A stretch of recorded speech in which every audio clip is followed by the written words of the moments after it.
যেই সন্তানের হক মা বাবা আদায় করবে না, আল্লাহর কসম করে বলি ওই মা বাবার হক সন্তান আদায় করবে না, এটাই তার বাস্তবতা। আপনি বিশ্বাস করেন আর না করেন, এইটাই হলো কোরআন হাদিসের কথা। যে সন্তানের হক মা বাবা দিবি, অবশ্যই সন্তানের জন্য জরুরি হইল সন্তান যেন মা বাবার হক আদায় করে। আরে সন্তান শোনো, তোমার কাছে তোমার মা বাবার পাওনা এত বেশি। আল্লাহ রাব্বুল আলামিন নিজের হকের পাশাপাশি মা বাবার হকের কথা বলেছে। তোমার বাবা মা তোমার হক যদি দিয়ে থাকে, অবশ্যই তাদের পাওনা তোমাকে দিতে হবে। কোন সন্তান যদি মা বাবার হক পরিপূর্ণভাবে আদায় না করে, আল্লাহর ওলি হতে পারবে না, আল্লাহ ওয়ালা হতে পারবে না। আল্লাহর ওলি যদি হতে হয়, অবশ্যই মা বাবার হক আদায় করা লাগবে। মুমিনদের শোনো, এজন্য আল্লাহর নবীজি হাদিসের ভিতরে বলেছেন, ক্বালান নবিয়্যু সাল্লাল্লাহু আলাইহি ওয়াসাল্লাম হুমা জান্নাতুকা ওয়া নারুকা। আল্লাহর নবী বলেন, মা বাবা হচ্ছে সন্তানের জন্য জান্নাত অথবা জাহান্নাম। মুমিন রে, তোমার মা বাবা তোমার জন্য জান্নাতি যাওয়ার উসিলা। নবী বলেন, কার উপরে যদি তার মা বাবা দুইজন বেঁচে থাকে, তার জন্য জান্নাতি দুইটা দরজা খোলা। কেউ যদি একজন বাবা মারা গেল, একটা জান্নাতের দরজা বন্ধ হয়ে গেল। মা বাবা কেউ নাই, জান্নাতে দুইটা দরজা বন্ধ হয়ে গেছে। সন্তান সাবধান, বৃদ্ধ মা বাবার সঙ্গে তুমি অসৎ আচরণ করো না, কারণ মা বাবা যদি কষ্ট পায়, আল্লাহ অসন্তুষ্ট হয়। এজন্য আরেক হাদিস খুতবাতে পড়েছি, সে হাদিসের ভিতরে নবীজি বলেছেন, রাদান রব্বি ফি রাদাল ওয়ালিদ ওয়া সাখাতুর রব্বি ফি সাখাতিল ওয়ালিদ। নবী বলেন, উম্মত শোনো, যে সন্তানের উপরে তার মা বাবা সন্তুষ্ট, আল্লাহ তার প্রতি সন্তুষ্ট।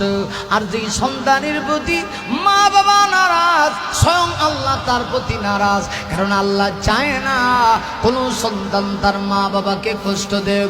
একটু বুঝাইতে গিয়ে আপনাদেরকে একটা ঘটনা শোনাই, একটু খেয়াল করে দেখুন। নবীজির একজন সাহাবী ছিল।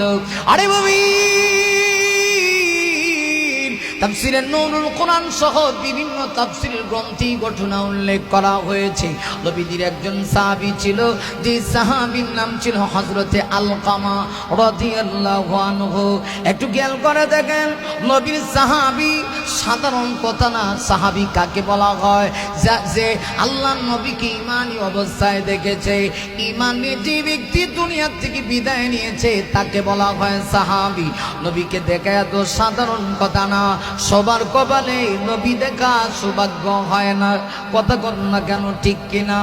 ওই সাহাবী আল্লাহ নবীর কাছে মানে নিয়েছে, কিন্তু ওই সাহাবী যখন দুনিয়া থেকে বিদায় নিবে, দুনিয়া থেকে বিদায় নেওয়ার সময় ওই সাহাবীর কাছে বারবার কালেমার তালকিন দেওয়া হয়। কারণ আল্লাহ নবীজি হাদিসের ভিতরে বলেছে, আরে নবী, আমার নবীজি হাদিসের ভিতরে বলেছেন, মান কানা আখিরু কালামি লা ইলাহা ইল্লাল্লাহ ফাদাখালাল জান্নাহ। নবী বলেন, যার জীবনের শেষ কথা এইটা জবান দিয়া বের হয়, লা ইলাহা ইল্লাল্লাহ, লা জবান জবান আওয়াজ করে, লা ইলাহা ইল্লাল্লাহ, লা ইলাহা লা ইলাহা ইল্লাল্লাহু মুহাম্মাদুর রাসূলুল্লাহ। আবার নবী বলেন, যার জীবনের শেষ এই কথা বের হবে, লা ইলাহা ইল্লাল্লাহ। আল্লাহ নবী বলেন, যার জীবনের শেষ এই কথা জবান দিয়া বের হবে, রাসূল বলেন, দাখালাল জান্নাহ। উম্মত শোনো রে, আমি নবী ঘোষণা দিলাম, আমার সেই উম্মত আল্লাহ তৈরি জান্নাতের ভিতরে ঢুকে যাবে। যার জীবনের শেষ কথাই বলবো, রাসূল বলেন, যার জীবনের শেষ কথাই হইব, আল্লাহ ছাড়া কোনো মাবুদ নাই, নবী বলেন জান্নাত চলে যাবে। কিন্তু আমরা দেশে দেখছেন না, কিছু বন্ড বাড়িছে, বন্ড আসেনি। কুমিল্লার একটা আছে খাটাইশ, হে কয় মননের সময় কালিমার দরকার নাই, হে গান গায়, কইতাম নি কথা কয়, কইতাম নি লড়া ছাড়া দেওয়া লাগবে তো, চিনি ছাড়া লারান দেন, কইতাম নি কালেমা কালাম ভাই কোনো কিছুর দরকার নাই। নাউজুবিল্লাহ কর। কালেমা কালাম ভাই কোনো কিছুর দরকার নাই, আমার গৌসগণের গুণকীর্তন গায় ও তরিকার বায়ো, আমার গাউস পাকের গুণকীর্তন গায়। নাউজুবিল্লাহ কন। মরণের সময় যদি কালেমা কালাম কিছু দরকার নাই, খালি গাউসে পাকের গুণকীর্তন গাইতো। নাউজুবিল্লাহ। এরা বুঝি আবার গাউসে পাকের পক্ষের লোক। আসলে আব্দুল কাদের জিলানী তিনি নিঃসন্দেহে বলেছিলেন, কোনো সন্দেহ নাই, কিন্তু এরা হইল বন্ড। কথা কর, এরা কি আব্দুল কাদের জিলানী কইছে তার নামে গান গাইবার লাগে? কথা কন না কা, আরো জোরে কর।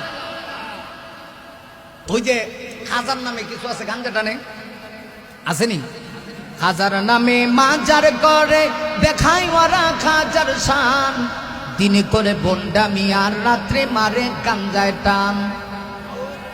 আসেনি, খাজার নামে মাজার করে দেখাই ওরা বাবার শান, দিনে করে বন্ডামি আর রাত্রে মারে গাঞ্জায় টান, দিনে করে বন্ডামি আর রাত্রে মারে গাঞ্জায় টান।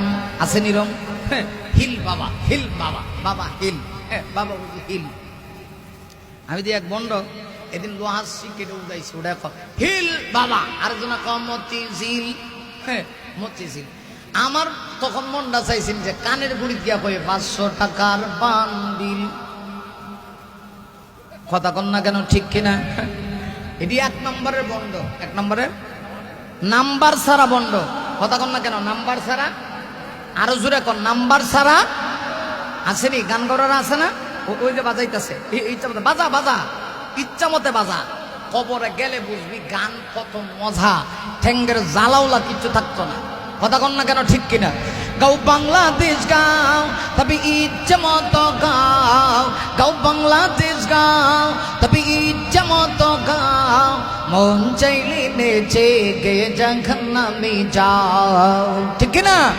তো যদি জাহান্নামে যাইতে মনে ইচ্ছা মতো গাও, গাও বাংলাদেশ গাও, তবে ইচ্ছা মতো গাও, গাও বাংলাদেশ গাও, তবে ইচ্ছা মতো গাও, মন চাইলে নেচে গে জাহান্নামে যাও, মন চাইলে নেচে গে জাহান্নামে যাও। ঠিক না?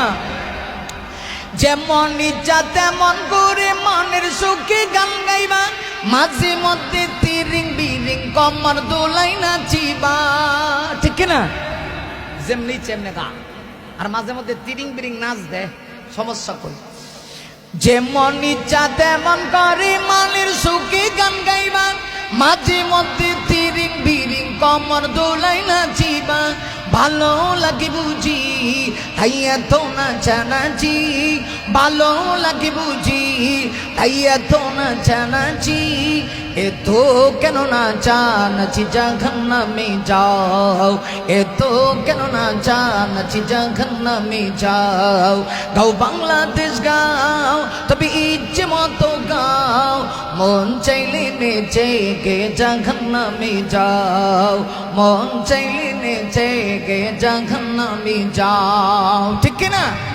গান গায় পরে না চোখের পলক, দেখেন না গান গায়, তে তোমার রূপের ঝলক, দুহাই লাগি মুক্তি তোমায়, একটু আঁচলে ডাকো, আমি জ্ঞান হারাবো, মরেই যাব, বাঁচাতে পারবে না কেউ। খাটাইস তুই মরে যাস না কেন, তোরা কেটা বাঁচাইতো পানি চলে যেমন। কথা কন না কেন, ঠিক কিনা? কি সুন্দর গান গার কর, দুহাই লাগে, দুহাই লাগে, হ্যাঁ দোয়াই লাগে, দোয়াই লাগে লাগতো না তো, যদি মন চাই খানি তুই মরগা, তোরা কেউ বাঁচাইতো। কথা কন ঠিক না ঠিক? কারণ গান যারা শুনে, গানের পক্ষে যারা থাকে, এরা জান্নাতের গ্রাম পাবে না। কথা কোন ঠিক কিনা? কারণ রসুল বলছে আল গানা উরুকিয়াতুল জিনা, গান যেখানে হবে এখানে জিনা হবে। গান হলো জিনার মন্ত্র। যেখানে দেখবেন হাউজি বাম্পার যাত্রা হয়, এখানে জিনা হয়নি। কথা কন বোঝা যায় এখানে সবকে আল্লাহর ওলি, জায়গা আল্লাহর ওলিও। আজ পর্যন্ত কেউ শুনছেন গান শুনে আল্লাহর ওলি হইছে? ওই যে আরেকটা বাড়িছে কিছু বাংলাদেশে বাউল নামের ফাউল কিছু বাড়িছে, বাউল নামের ফাউল। এই যে উনি সভাপতি কিসে আবুল বাসান না আবুল সরকার, আস্তা একটা নব্য বেঈমান মুরতাদ কথা কর। আল্লাহর নিয়ে কটূক্তি করে বাউল গানের মঞ্চে গিয়ে আল্লাহর নিয়ে কটূক্তি, আল্লাহর মুখ না হোক আমি কইতারি না। নাউজুবিল্লাহ বাইজ্ঞা কইবেন। আমার তো মনে চাই এই কুলাঙ্গারে জিব্বা টেনে কুকুরকে দিয়ে সকালবেলা নাস্তা করাই, কথা বল ঠিক না ঠিক। এরপরে আবার কোরআন শরীফের অপব্যাখ্যা করে খাটাইছে কি তা কথা জানেননি? কোরআন শরীফে সর্বশেষ সূরার নাম হলো নাস। নাম কি? আরো জোরে কর। নাস শব্দের অর্থ কি? মানুষ। আর হে বুঝি কয় এখানে নাস মানে হলো নাসো। কুল আউযু বিরাব্বিন নাসে নাসন দেও, আবার কয় মালিকিন নাসে নাসো, আবার কয় ইলাহিন নাসে আবার নাসো। এরপরে কয় মিন শাররিল ওয়াসওয়াসিল খান্নাসে আবার নাসো।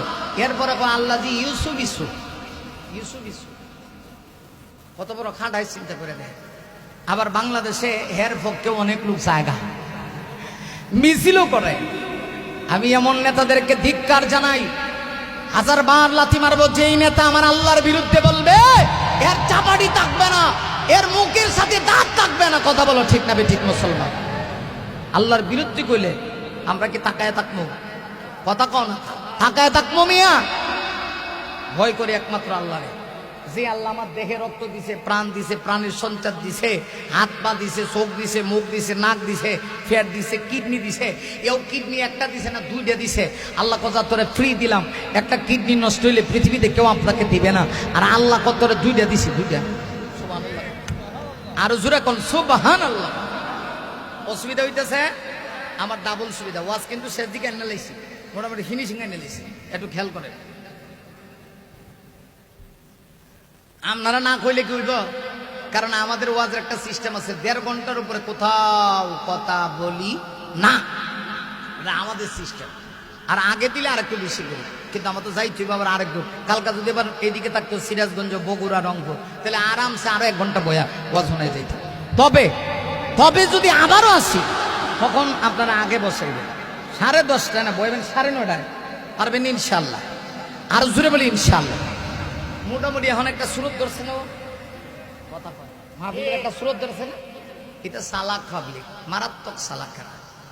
এরা বক্তার টান শুনে আয়, এটা ওয়াজ শুনে না, টান শুনে। কথা ঠিক না বেঠিক?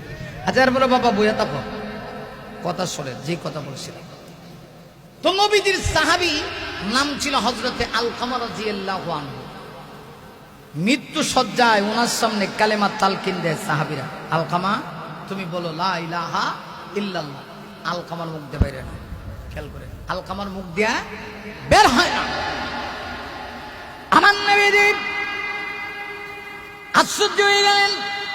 নবীর দরবারে একজন সাহাবী এসে আমার নবীকে বলছে, ইয়া রাসূলুল্লাহ, ইয়া হাবিবাল্লাহ, নবী গো, নবী আপনার সাহাবী আলকামার জবান থেকে কালেমা বের করার জন্য বারবার চেষ্টা করা হচ্ছে, কিন্তু আলকামার জবান দিয়ে কালেমা বের হয় না। মুমিন রে, একটু দিলের কানটা লাগায় কথা বলি শোনো। আমার নবী আশ্চর্য হয়ে গেলেন। কেন? নবী কয় আমার সাহাবীর আমল তো কোন দিক দিয়ে দুর্বল না, নামাজ রোজা ইবাদত বন্দেগী সব কিছুই ঠিক আছে, কিন্তু জবান দিয়ে কেন কালেমা বের হয় না? সাহাবীরা বলে, ইয়া রাসূলুল্লাহ, ইয়া হাবিবাল্লাহ, নবী গো জানি না কেন বের হচ্ছে না। আমার নবী তখন জিজ্ঞাসা করলেন, সাহাবীরা আমি তোমাদের কাছে জানতে চাই আলকামার আব্বা আম্মা পৃথিবীতে বেঁচে আছে কিনা? একজন সাহাবী দাঁড়ায় কয়, নবী গো আলকামার বাবা নাই, কিন্তু মা দুঃখে নিয়ে আছে, মা আছে। আমার নবী বললেন, একটা কাজ করো, আলকামার মাকে একটু খবর দাও। সুবহানাল্লাহ কোন, আরো জোরে কোন সুবহানাল্লাহ। আরে নবী, আমার নবী ডাক দিয়ে কয়, আলকামার মাকে খবর দাও। নবীর দরবারে আলকামার মাকে হাজির করা হইল। আবার রহমতের নবী চোখের পানি ছেড়ে দিয়ে আলকামার মায়ের দিকে তাকাইলেন, ডাক দিয়ে বলেন, মা, মা কি কইল? আপনার সন্তান কি বারবার কালেমা তালকিন দেওয়া হচ্ছে। সাহাবীরা চেষ্টা করে, মা গো, ও মা, আমার সাহাবীর জবান থেকে কেন কালেমা বের হয় না? নবী যখন এই কথা বলেছে, নবী তাকায় দেখে আলকামার মায়ের চোখ দিয়া টপ টপ টপ টপ করে পানি পড়ে।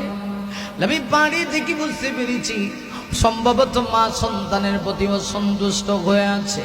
আমার নবী ডাক দেয়া কয়, মা গো, ও মা, একটু জানতে ইচ্ছা হয় আপনার সন্তানের ব্যাপারে আপনি খুশি আছেন কিনা। যেই মুহূর্তে কথা বলেছে সাথে সাথে দেখা যায় মায়ের কান্নাকে থামাতে পারে। মা চোখের পানি ছিঁড়ি দিয়ে হাউমাউ করে কান্না শুরু করছে। আরে মুমিন, একটু খেয়াল করো, একজন মায়ের অন্তরে যদি সন্তান আঘাত দেয় মা বরদাস্ত করতে পারে না। এর কারণ কি জানুনি? এই পৃথিবীতে সন্তানের জন্য মায়ের যে অবদান, এই অবদান পৃথিবীতে আর কাহারও নাই। একটু খেয়াল করে দেখুন, আমি যেই দিন পৃথিবীতে এসেছিলাম আমার মা কত কষ্ট করে আমাকে ভূমিষ্ঠ করেছি।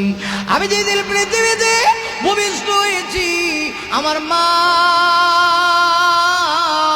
আমাকে পৃথিবীতে ভূমিষ্ঠ করার জন্য মায়ের কি পরিমাণ কষ্ট হয়েছে। মা কলসের পর কলস রক্ত জমিনে ঢেলে দিয়েছে।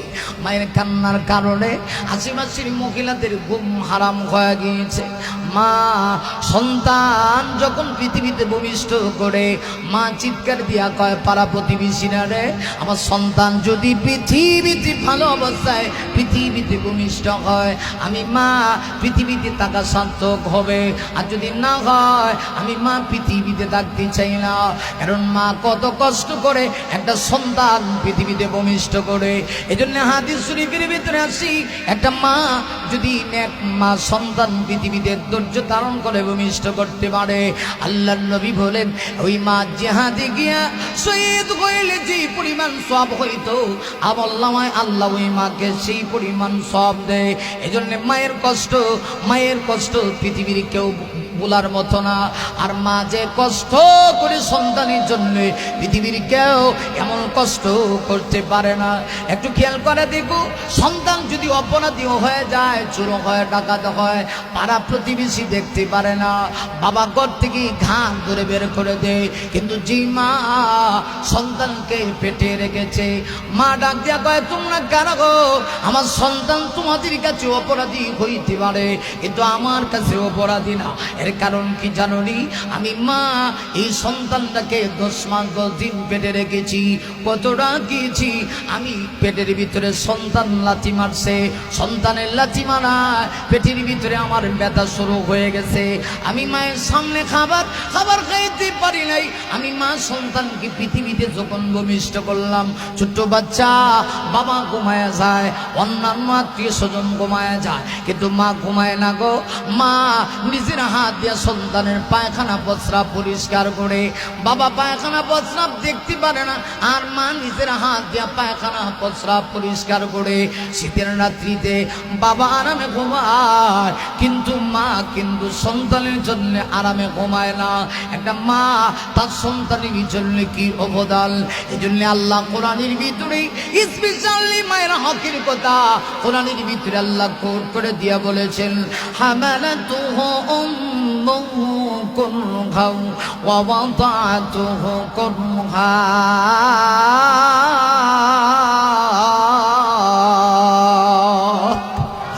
আল্লাহ কোরআনের ভিতরে বলে, ওরে সন্তান, তুমি যখন তোমার মায়ের পেটে ছিলে, মা তোমাকে কষ্টের বড় কষ্ট করে তোমাকে গর্ভ ধারণ করেছে।